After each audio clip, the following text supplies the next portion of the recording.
I was out having dinner last week and a really great song was playing in the restaurant. So I Shazammed it, and then I decided to buy it. I clicked through to iTunes and purchased the song for 99 cents. And then I started to wonder, where did my 99 cents just go? Well, here's how it works. When you buy a song on iTunes for 99 cents, iTunes keeps about 29 cents. This means that they pay the record label 70 cents. If you are not a large record label, iTunes will not allow you to send them your music directly. So, if you're a smaller label, for instance, if the artist owns their own record label, then you will usually need to use an aggregator to deliver the song to iTunes. This means that the aggregator will take their fee from the 70 cents payable to the record label. There are lots of aggregators to choose from, but some examples are TuneCore and InGrooves. So, now that the record label has received their 70 cents, what do they do with it? The first thing they need to do is to pay the music publisher.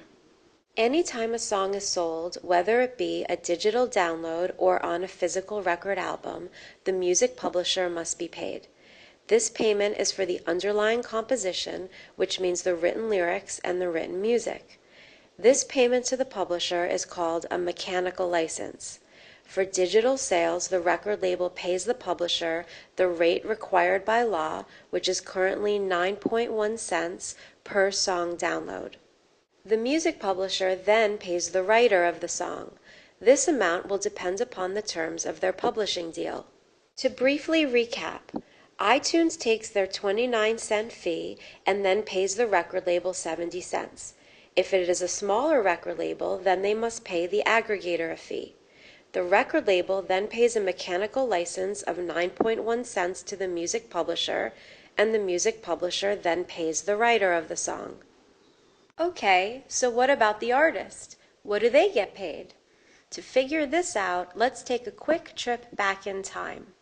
Before digital music was invented, the traditional record deal provided for the artist to be paid a royalty for the sale of each record.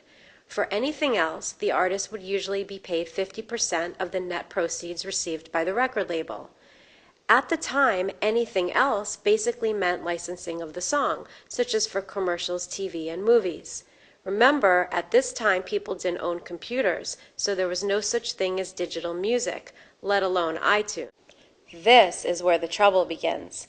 The artist contended that digital sales were not records, and therefore fell into the category of anything else.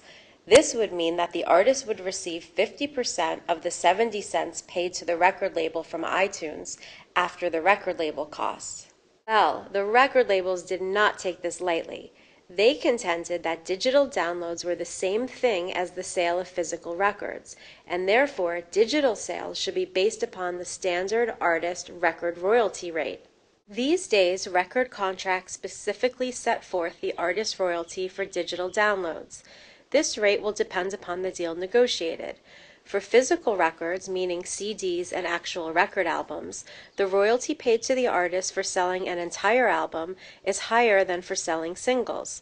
Therefore, for digital downloads, which are predominantly sold as singles, a good record deal will pay the artist the full album rate rather than the single rate.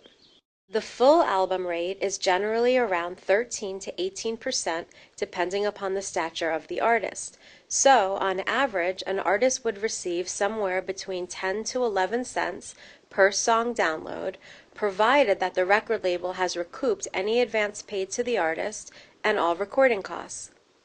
So, where does the rest of your 99 cents go?